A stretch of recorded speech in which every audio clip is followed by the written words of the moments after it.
ఆంధ్రప్రదేశ్ కాంగ్రెస్ అధ్యక్షురాలిగా నియమితురాలైన షర్మిల తన సోదరుడు ఏపీ ముఖ్యమంత్రి వైఎస్ జగన్మోహన్ రెడ్డిని ఉద్దేశించి ఎందుకు అనుచిత వ్యాఖ్యలు చేస్తున్నారు? షర్మిల తన ప్రసంగాలతో అర్థం పర్థం లేని విమర్శలతో ఎవరిని ఆనందింపజేస్తున్నారు, ఎవరిని బాధ పెడుతున్నారు?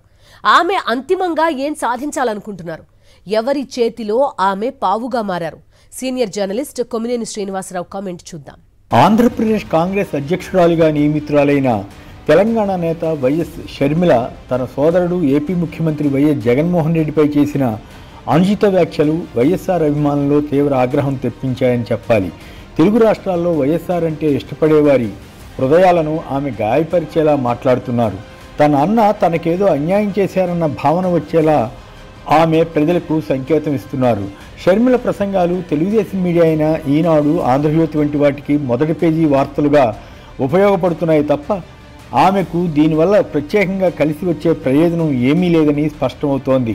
ప్రభుత్వ పరంగా ఆమె చేస్తున్న విమర్శలు అవగాహన రాహిత్యానికి దర్పణం పడుతుంటే జగన్పై చేసిన వ్యక్తిగత విమర్శలు అర్ధరహితంగా ఉన్నాయని చెప్పాలి. రాజకీయాల్లో ఆమె ఏ పార్టీలోనైనా చేరవచ్చు, ఆమె ఇష్టం. కానీ కుటుంబ విషయాలను రాజకీయాలను కలగలిపి మాట్లాడడం టీడీపీ అధినేత చంద్రబాబు నాయుడు, జనసేన అధినేత పవన్ కళ్యాణ్, వారి ఏజెంట్లుగా ఉన్న రామోజీరావు, రాధాకృష్ణన్ వంటి వారి కళలో ఆనందం చూడడానికే అయితే మనం చెప్పగలిగేది ఏమీ ఉండదు.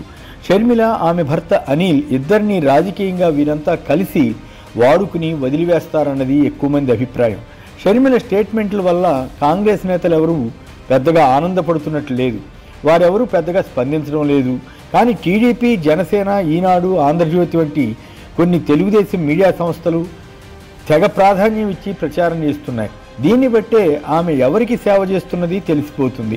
ముఖ్యమంత్రి జగన్ తిరుపతిలో జరిగిన ఎడ్యుకేషన్ సమ్మిట్లో రాజ్దీప్ సర్దేశాయికి ఇచ్చిన ఇంటర్వ్యూలో షర్మిల అంశం కూడా ప్రస్తావన వచ్చినప్పుడు కాంగ్రెస్ పార్టీకి డర్టీ రాజకీయాలు అలవాటేనని, రాష్ట్రాన్ని దారుణంగా విభజించిందని, అలాగే తమ కుటుంబాన్ని కూడా విభజిస్తోందని అన్నారు. గతంలో తన బాబాయ్ వివేకానంద రెడ్డిని వేరు చేసి తమకు వ్యతిరేకంగా పోటీ చేయించిందని, ఇప్పుడు తమ చెల్లిని విడిచేసిందని తప్పుపట్టారు. అంతే తప్ప వ్యక్తిగతంగా ఒక్క మాట కూడా అనలేదు. కానీ షర్మిల మాత్రం తమ కుటుంబం విడిపోవడానికి జగనన్న కారణమని ఆరోపించారు. అందుకు సాక్ష్యం తను, తన తల్లి అని ఆమె అంటున్నారు. తనకు అన్యాయం చేసినా పర్వాలేదు, కానీ రాష్ట్రానికి జగన్ అన్యాయం చేస్తున్నారని కొత్త ఆరోపణ చేశారు. తద్వారా తనకేదో అన్యాయం జరిగినట్లు చెప్పడానికి ప్రయత్నించారు. దీనిపై ప్రభుత్వ సలహాదారు సజ్జల రామకృష్ణారెడ్డి స్పందిస్తూ షర్మిలకు జరిగిన అన్యాయం ఏమిటో చెప్పాలని అన్నారు.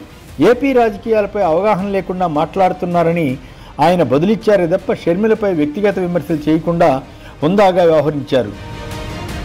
నిజంగానే షర్మిల తనకే అన్యాయం జరిగిందో ఇంతవరకు చెప్పలేకపోయారు. అదే సమయంలో పరిధులు దాటి విమర్శలు చేస్తున్నారు. ఇక అభివృద్ధి జరగలేదని ఆమె చెబుతున్న అబద్ధాలకు తెలుగుదేశం అధినేత చంద్రబాబు నాయుడు, ఈనాడు, ఆంధ్రజ్యోతి వంటి ఎల్లో మీడియా చేస్తున్న విష ప్రచారానికి తేడా లేకుండా పోయింది. ఆమె చెబుతున్న అబద్ధాలను వైఎస్ జగన్ అభిమానులు తీవ్రంగా ఖండిస్తూ ఎక్కడెక్కడ జరిగిన అభివృద్ధి పనుల వద్దకు వెళ్లి వీడియో తీసి షర్మిల చూడాలని చెబుతూ యూట్యూబుల్లో పెడుతున్నారు.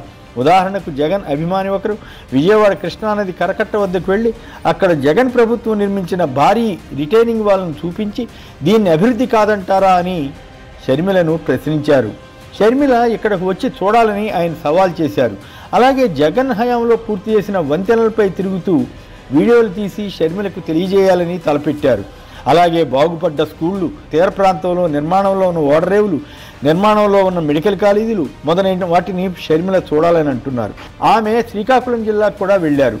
అక్కడ పలాస వద్ద ఉద్దానం కిడ్నీ బాధితుల కోసం జగన్ ప్రభుత్వం నిర్మించిన సూపర్ స్పెషాలిటీ ఆసుపత్రి, 800 గ్రామాలకు ఉపయోగపడే మంచినీటి ప్రాజెక్టును చూసి ఉంటే అభివృద్ధి ఏపీలో ఎలా జరుగుతుందో తెలుసుకునే అవకాశం ఉండేది.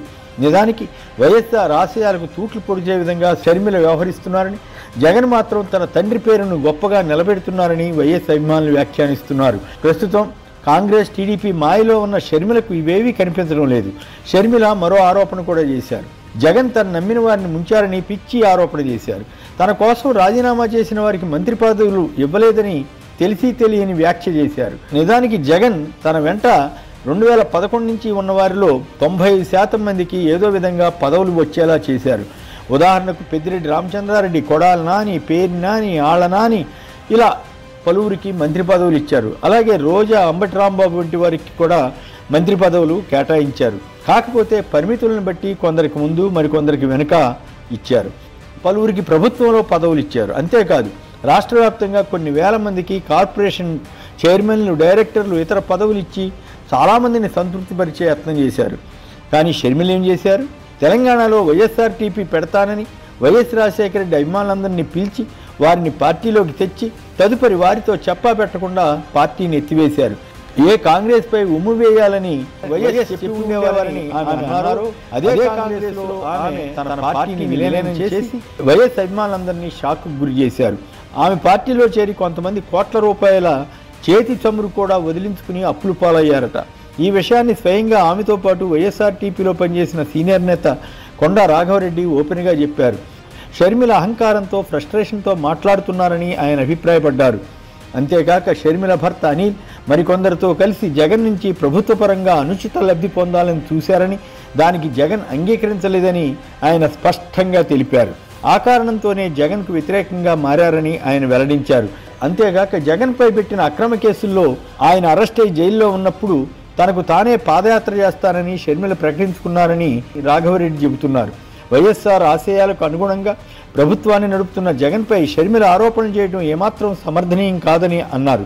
ఈ విషయంలో విజయమ్మ కూడా షర్మిల తీరుపై బాధపడుతుంటారని రాఘవరెడ్డి పేర్కొన్నారు. ఆయన మాట్లాడిన విషయాల వీడియోలను లక్షల సంఖ్యలో ఆసక్తిగా గమనిస్తున్నారంటేనే జగన్ పట్ల ప్రజల్లో ఎంత అభిమానం ఉంది అర్థమవుతుంది.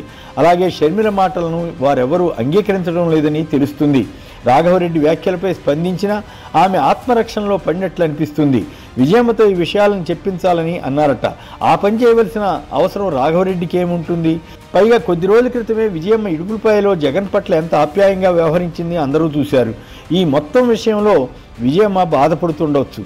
కానీ షర్మిల కాంగ్రెస్లో చేరడాన్ని ఆమె కూడా సమర్థించరనే అంతా అనుకుంటున్నారు.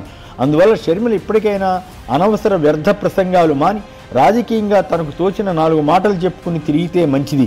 ఏపీలో షర్మిల పర్యటన చేసినా కాంగ్రెస్కు ప్రయోజనం ఏమీ ఉండదు. కాకపోతే జగన్కు నష్టం చేయాలన్న దుష్ట తలంపుతో కాంగ్రెస్ పార్టీ ఆమెను తెలంగాణ నుంచి ఏపీకి తీసుకొచ్చింది.